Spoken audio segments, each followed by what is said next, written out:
We're already living in a world where you can't believe your own eyes. I've never experienced that before, but I'm experiencing it a lot these days. You can't believe what you see. Yeah, well, here's hoping. I guarantee you, though, you can believe what you hear. Welcome in. It's Now and Next. I'm Dave Trafford, and it's been good to have the show back on the rails. You're just picking us up right now. Go back and listen to the conversations. Had a great one-on-one with retired Major General from the RCAF, Scott Clancy, on the future of NORAD, the future of NATO, given Mark Carney's New World Vision and how that plays into it. And a fairly provocative discussion with David Schultz, professor of political science and U.S. constitutional law. He teaches at Hamline University in Minnesota, and of course that's been ground zero for all of the ICE antics that we have seen of late. That's on Now and Next. This week, you heard the voice of Bob Reed. Bob Reed is here from Broadway Strategy and Communications, Lindsay Broadhead from Broadhead Communications, and Anne-Marie Akins of AMA Communications, and they are our cast on Now and Next, our comms and strategy team. And this week, we start the conversation with Davos. I'm surprised a little bit, Bob, that the Davos speech by Prime Minister Carney, we're still talking about it 2.5 weeks later. Does that surprise you at all? No, not in the least, just because it was such a big deal and such a big departure in the messaging that we've heard from Mark Carney all the way through. And to me, I think that was his biggest pivot point since he's become prime minister. Because up until Davos, it was all about working positively with the U.S. Yeah, we're also going to diversify our trade base, but still with that candle in the window for some kind of deal with the Americans that would ease the tensions, would ease the tariffs, probably not eliminate them. He was clear about that. But it was such a stark departure, declaring that the old rules-based order of the world doesn't exist anymore, and middle powers have to band together and forge a new path and control their own destinies and can't be linked to the big major powers anymore. We haven't heard a prime minister say that in my lifelong memory anyway, and I'm sure you'd have to go back a long way to find such a declaration of independence, if you will, that we're not going to play this game anymore. So because it was so stark, because it was so different, and because I think it resonated so strongly with Canadians who are frustrated with Trump and the U.S. and are also our inability to get where we originally hoped to get, that's why we're still talking about it, and I think we will for quite some time to come. Lindsay, I saw David Coletto's piece on Substack, and it's the latest research from Abacus, and it was his suggestion is, based on the research that they're doing, is that Canadian attitudes almost mirror exactly the attitudes that were being expressed by the Prime Minister in Davos. So, again, the timing of the politics in this is really interesting, because it would appear that this PMO has its finger on the pulse of Canadians in terms of their attitudes, more so than, to Bob's point, any PMO we've seen in a long time. Absolutely. And I think that's one of the reasons to the question that you punted to Bob too, why we're still talking about this.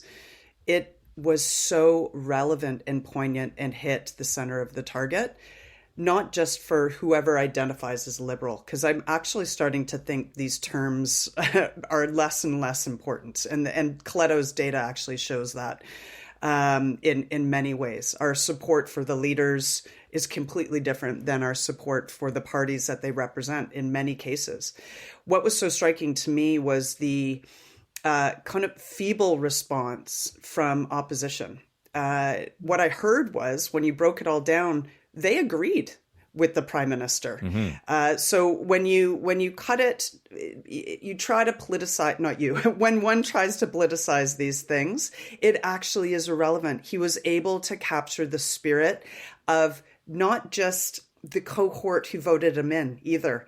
I think he tapped into the spirit of youth. I think he tapped into the spirit of a lot of the conversations around immigration and religion and the things that are dividing us. I think he's also tapped into the spirit of our country that we know is so divided right now. And then just one last bit that I think is probably the most relevant is I think he tapped into the spirit of Europe. And it wasn't defined by our border. His words actually transcended and performed the thing he was trying to do and has been doing. And I'm not saying this as fangirling on the side. I'm just immensely impressed by, in fact, what I saw as hardcore action, not inaction, which was the critique by few. Yeah, Anne-Marie, when we look at that from the European perspective, it was interesting to me. The Prime Minister quoted the Finnish Prime Minister in using the phrase value-based reality, but he was saying out loud and almost gave permission to members of the EU to follow suit and say, oh, yeah, you know what, I kind of agree with that. And I'm badly paraphrasing, but he was giving them permission to say out loud what they had been saying behind closed doors, it seems, for some time. I think you're right. I think his speech, it was so unlike political key messages or any key messages. It was clear. It was unique in that the talent of, he's such a wordsmith, and he uses it was just a beautiful, beautiful communication piece. And, we all have heard that he wrote it himself. And I think he was really speaking from not only his head and what he understands and that leadership that we're all still looking for, but his heart as well. And so I think that's how he was speaking to the world, and in particular Europe. When have we ever paid attention to a speech at Davos before? Because it's not like they don't happen every year, I believe. I think it's every year. Mm-hmm. This one we paid attention to, and as you said, 2 weeks later, we're still talking about it. And I think it shows, I think, now anything the opposition says, we kind of compare it to that speech and the leadership that he showed. And it's that's what faced Poilievre going into his leadership race, of course, was he's falling on the tails of that speech, and he had to try to meet the moment. He clearly met the moment for Conservatives. So before we get into that, I just want to, you as you put yourself in that room as the comms person advising the Prime Minister, and he says, Anne-Marie, I'm going to write my own speech. What's your reaction? Well, my understanding, because my team at Curious Public is Lloyd Rang has worked on his team as a speechwriter. So I would have, as a comms person, normally gone, okay, you want to do a first draft? We'll look at that. But Lloyd has the experience of knowing that that's him, that's how he does work, and that he is a very, very talented writer and a speaker. So. He was not surprised, and that was very interesting to me, that he wasn't surprised at all that he wrote it, and it sounded like him. And he was. It's very difficult. One of the tasks we have to do as comms people is capture the voice of our leaders that we're writing for, and can be a real challenge, especially when you're coming new to a file. I've just gotten some new files with Curious Public, and big files, and capturing everyone's voice it's a learning curve for sure. But it's a unique voice for sure. There's no question, and part of that, Lindsay, is his experience as the Bank of Canada governor, and then in a similar job in the UK, and the Treasury Secretary in the United States saying, well, we know what happens when technocrats get into politics. It doesn't work out very well. He used his voice and experience as the quote unquote technocrat to sound authentic. And I thought that was remarkable. It was awesome. I'm a corporate girl at the end of the day, right? I'm not a political one in the traditional sense. And I enjoy when a company is run well.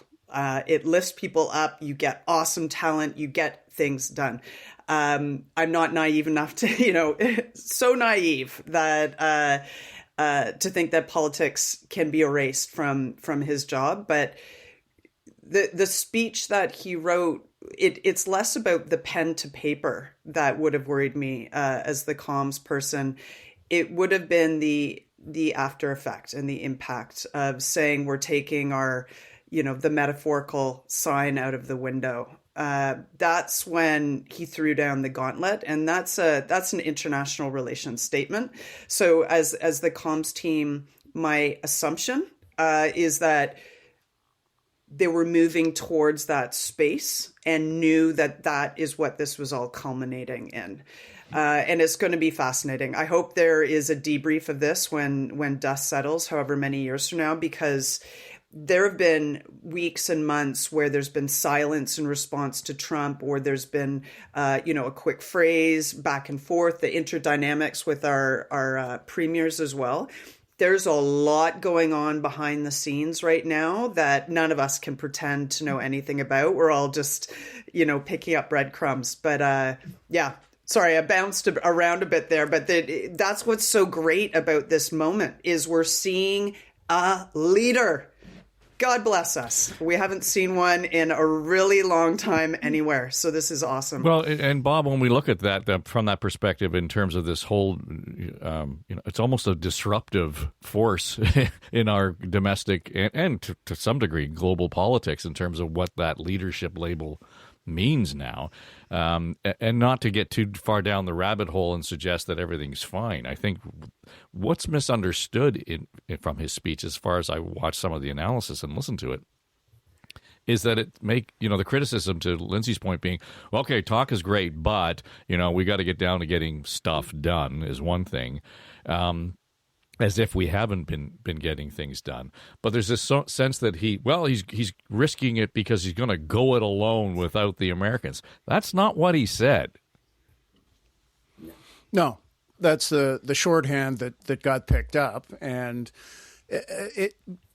that again flows from what a change in tune it is, because as a country, and Canada's not alone in this, we've all been bouncing around in Trump's wake, trying to figure out, okay, how do we reposition? How do we point the bow so that we don't get swamped by the next wave that he puts out? It's all been responsive that way, and trying to figure out how do we navigate these churning waters that this polarizing figure in the White House keeps generating. That's been the strategy up until now. And the Davos moment was, we're turning the ship in a different direction. Not that we're going to leave those waters completely behind, but we're going to get out of this churn and chop and set out on a path that's going to take us somewhere else, which, of course, is leadership. It's also... And back to Lindsay's point about the repercussions of the speech and what was the thinking around that. I think the thinking was pretty clear that we can't keep trying the same approach. We can't keep trying appeasement. We can't keep trying pointing to our longstanding history and the integration of our economies and how important it is to workers and everything else, all of which is true.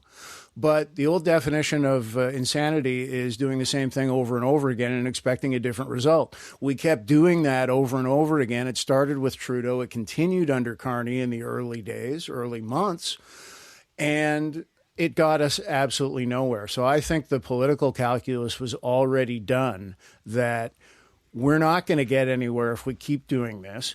It will eventually hurt us politically because we'll be seen to be getting nowhere, despite trying all these things. So we've got to cut the cord here. We've got to move in a different direction. So to that point, Bob, how do you think that that informed or shaped Poilievre's performance in Calgary, a week and a half later? Because there's a sense that there was a lot of pressure on him to change his tone and everything else. But there's also a certain analysis that says what he did there had to be done based on what Carney did in Davos. Well, Poilievre's got a line to walk, and he's very clearly tried to do that, and I think to a degree successfully did in Calgary. And the sides of that line are, staying true to conservative principles and not abandoning and not changing dramatically, but changing enough to demonstrate that things have changed and there does need to be an adjustment anyway. I wouldn't call it a change for Poilievre, but an adjustment. And you heard it he still pointed out all the things that are wrong and why the promise doesn't hold true anymore and people are frustrated, all of those sort of negative feelings, which he has to give voice to because they exist. There are a lot of people who are frustrated, who feel that they're getting passed by, who feel that they're doing all the right things and working as hard as they can and not being able to get anywhere, but also backed with a sense of we need to work constructively to fix these problems and laying out some specific promises and that kind of thing. To me, it was a very different tone because, again, the landscape has changed. Before, it was all Justin Trudeau's fault.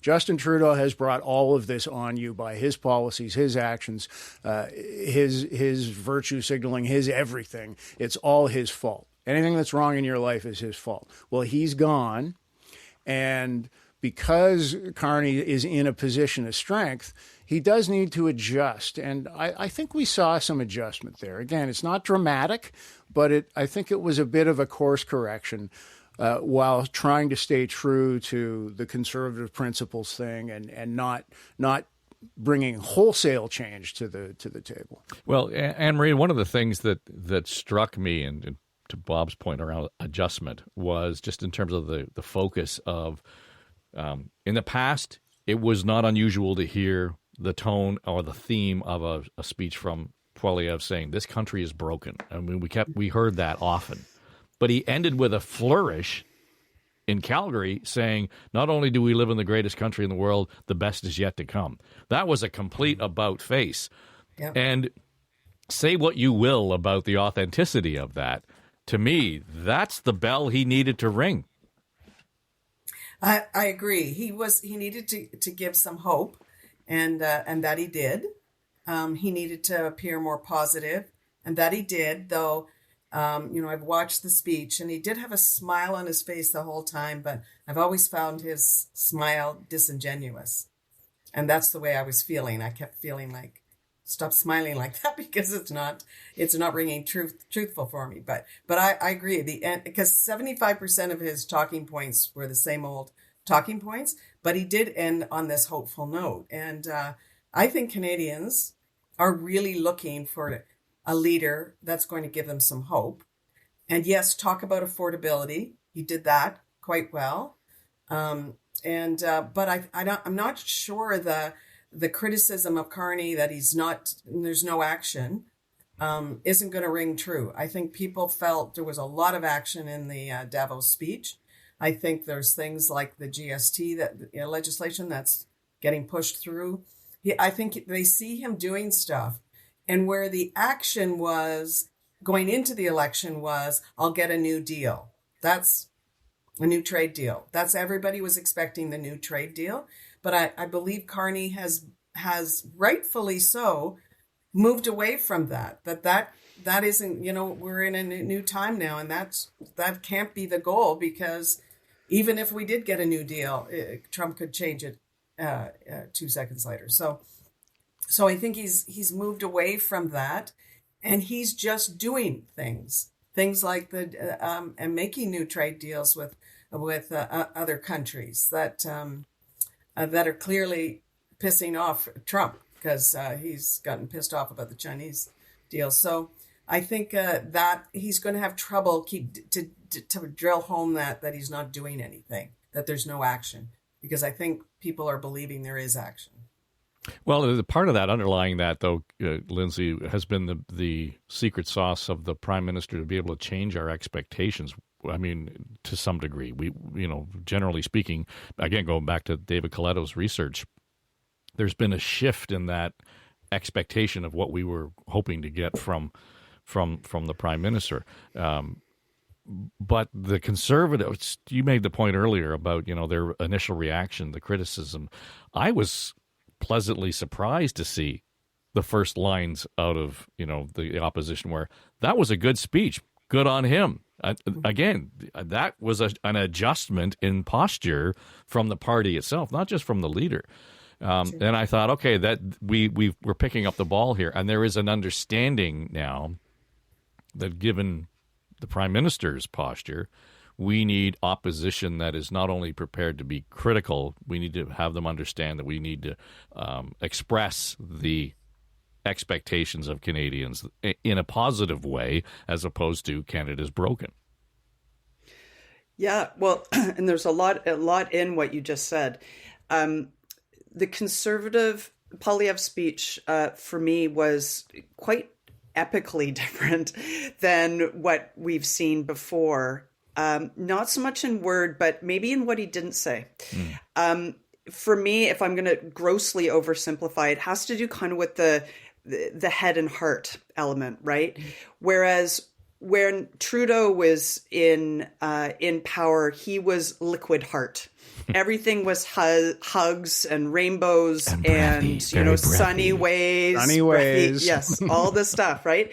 There was very little intellect involved. And Carney has stolen that, right? In his 18-minute Davos speech, you can't have a more intellectual platform.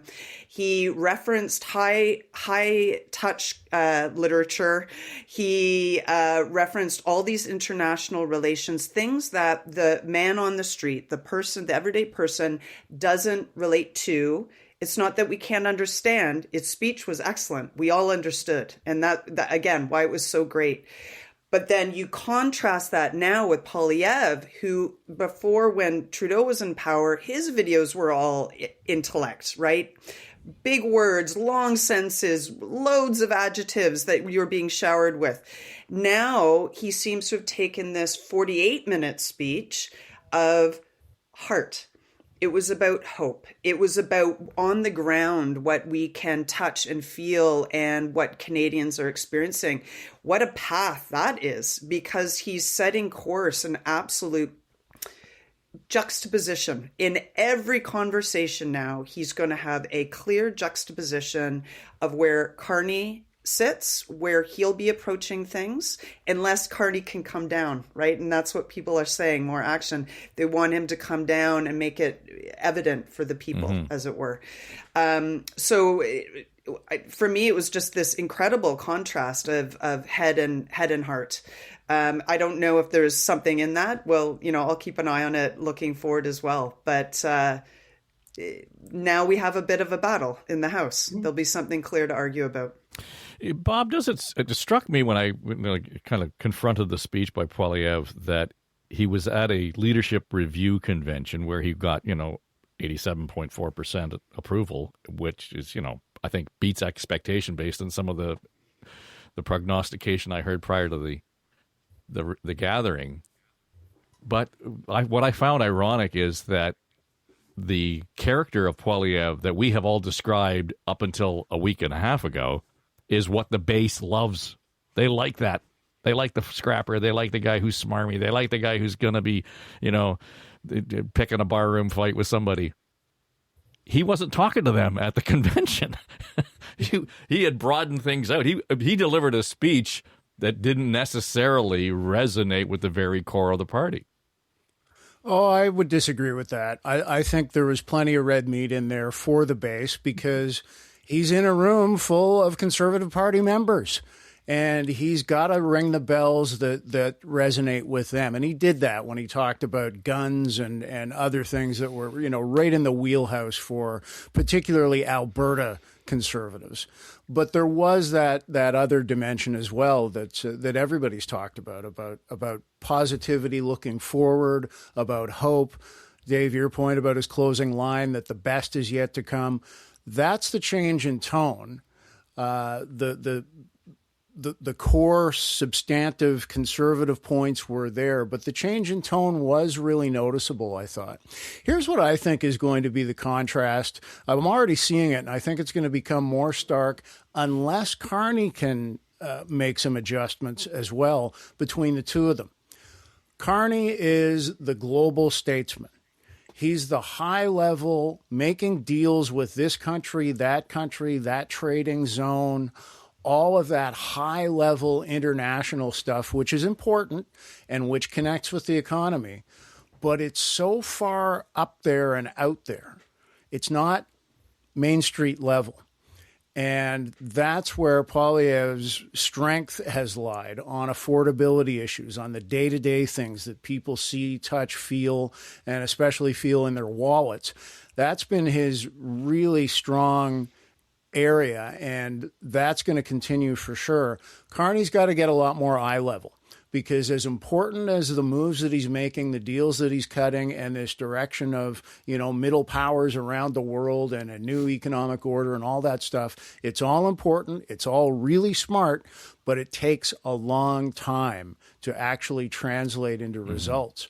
And so back to your, getting things done challenge, he needs to shift and demonstrate that he's doing things that people can feel right now. And I think that's exactly why we saw a few days ago the announcement about the change in the GST rebate to help people specifically with the cost of groceries.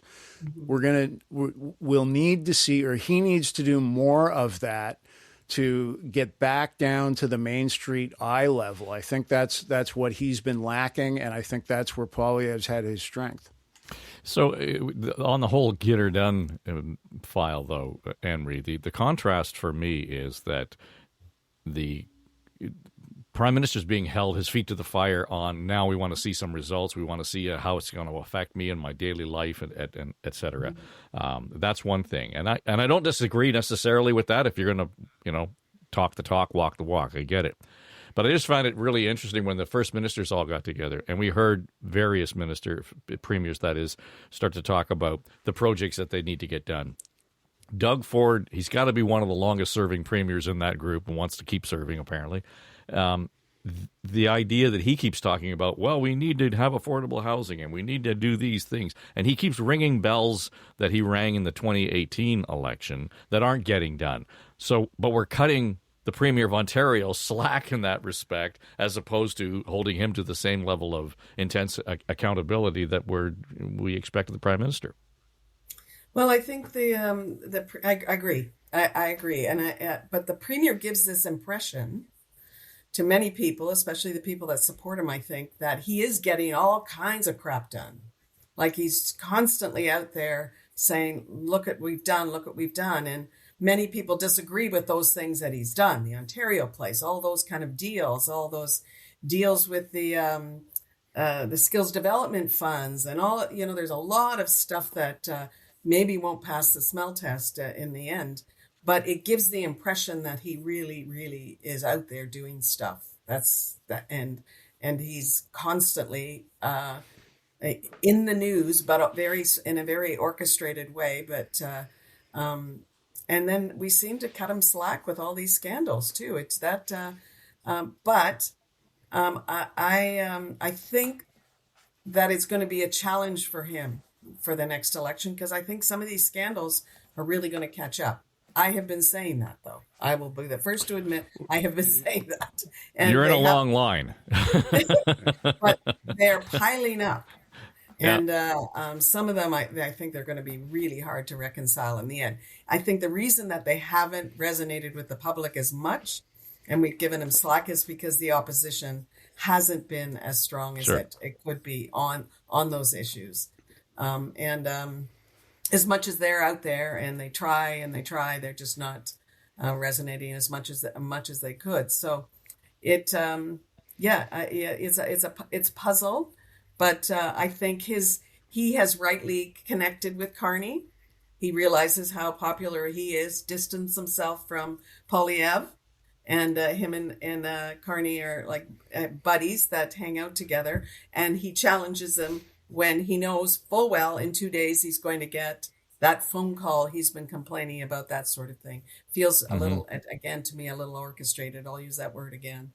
Well, he's a craftsman. I mean, I think that's far as the retail politics is concerned, and he's doing what Bob's suggesting the Prime Minister needs to do more of. in terms of making sure that there's an eye-level response. And I think his comms team, the Prime Minister's comms team, has realized that, because haven't you noticed lately there are more man on the street type events?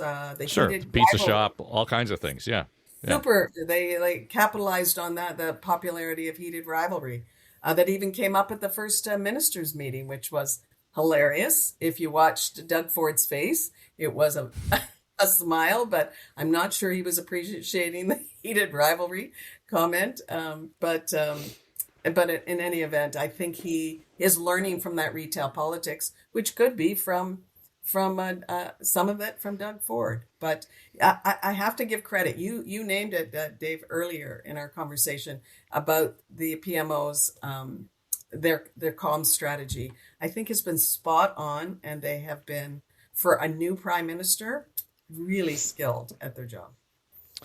Before we go, Lindsay, you brought this to our attention, and it's been in the headlines of the last few days, talking about U.S.-Canada relations, and specifically, Warren Buffett's take on what's been going on. And what became apparent fairly quickly was that this long 22-minute, I think, video on YouTube was a deep fake.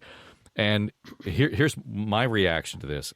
I saw it kind of in the corner of my eye, so to speak, on the YouTube and commentary around what Warren Buffett thinks. And I like to think I'm paying attention. But what came at me immediately, I thought, that's not unreasonable. Okay, that's what Warren Buffett thinks. But then to later find out that it was a deep fake. How do you navigate a comms strategy politically when you can be that good at what happened with the Warren Buffett video? Mm-hmm. Yeah, the question is I don't know. Yeah.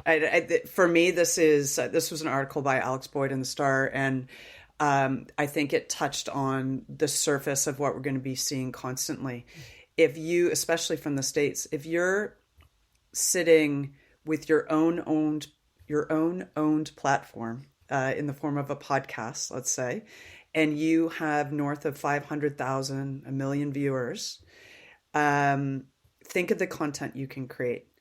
If you are a government and you can create your own YouTube channels in 2.2 seconds and flush the channels with any content you want, this is a moment of talk about rupture.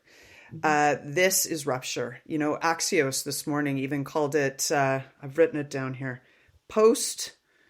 I think they called, I don't know, I can't find it. I think they called it the post-news era. From a news, like that to me is absolute rupture, where we don't know or trust and we can barely keep pace with President Trump's own news cycle that he's putting forward purposefully, right?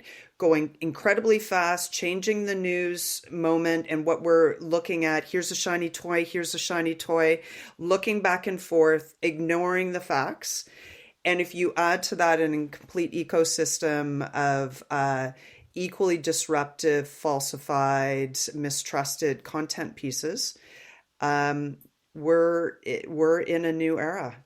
And this conversation could go on forever, right? Where each of us are served up our own algorithms. So even the four of us who follow, similar things, I'd imagine, we're all getting served up different content pieces that we have to negotiate and decipher as to whether it's authentic or not. Yeah, wow. I think in my own feed, Bob, when I see, what did Kevin O'Leary do now, I'm a little leery of those thumbnails on YouTube.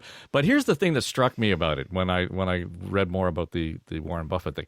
There were parts of it that weren't unreasonable, that kind of struck me as saying, oh, that's pretty interesting that's insight. What AI does. Well, but right? Okay, but so here's what it is. It is the danger of AI that it's mis or disinformation, or that Bob is being reasonable, and that's what draws me in as a fairly, I would like to think, careful consumer of this stuff. Well, whether it's the AI itself that's figured it out, or the people who program it or feed it, I don't know, but they do that because it works. You know, as you said, Warren Buffett sounded like he was saying things, AI Warren Buffett sounded like he was saying things that real Warren Buffett would say and that would make sense. And that's why they do it that way. Because let's remember, it's all clickbait. Oh, sure. That's why this stuff gets made. That's the purpose of it. So there's no surprise there. But it's just so damn chilling because it looks so real at first blush. Yeah. I saw the Warren Buffett thing pop up in my feed, and I'm like, Warren Buffett's talking about Canada and saying Carney is making – I want to hear that. And I started watching it, and the first little bit, I thought, wow, this is fascinating. And then I went, this is just way too weird as it went on. You know, the broadcaster guy in me picked up on just the cadence of the delivery and the fact that nobody asked a question and he spoke for 40 minutes and all of that. And there was no obvious edits that you're watching clips from a conversation. It just seemed to be one stream of consciousness thing. But it was obviously compelling. And it was well enough done that it really terrified me because this stuff's only going to continue to get better. Well, if go ahead and finish. If we zoom back out from that, this is an ongoing march to the end of truth or the end of veracity. We're already living in a world where you can't believe your own eyes. Mm-hmm. And I've never experienced that before, but I'm experiencing it a lot these days, like so many of us are. And it started, it's not all Trump, but remember, Trump in his first term was hammering away about fake news, the fake news. He didn't invent it. He knew a lot of people felt that way, and he tapped into it. And he continues to run with that. So that seed gets further established in people's minds that the news is fake. You can't really believe what you see. And conversely, then you get these deep fakes that come along that are so convincing that will play to people who are predisposed to want to hear what the deep fake is telling them and say, you see, here's the real truth. Here's what's really going on. And again, we're on a path that's heading to we're not going to be able to believe anything, but at the same time, we're going to be so vulnerable to manipulation by people who know how to push these buttons and pull the levers, as the man behind the curtain does, to fool us all. It's frightening. Yeah, it occurs to me that unlike human nature, we don't learn from our lessons. AI does. And it will just get better. So it will take the Warren Buffett example. Okay, there was something wrong with that. I'm going to fix that moving forward. So the next time I'm going to get Bob to really watch the whole thing and believe that it's Warren Buffett. That's the scary part of it for me. All right, let's leave it there. This was a great reboot of the C.A.S.T, our comms and strategy team. Bob Reed, Anne-Marie Aikens, Lindsay Broadhead. I'm Dave Trafford. Thanks for being here. This is Now and Next. And by the way, check out our On the Ledge, your Ontario Politics podcast. It'll be in your feed this week, and the crew's back together. And again, long before the legislature gets back to business, which is, I don't know, sometime in the summer or whenever. They've taken just forever off. There's still lots to talk about. Thanks for joining us. It's Now and Next. I'm Dave Trafford.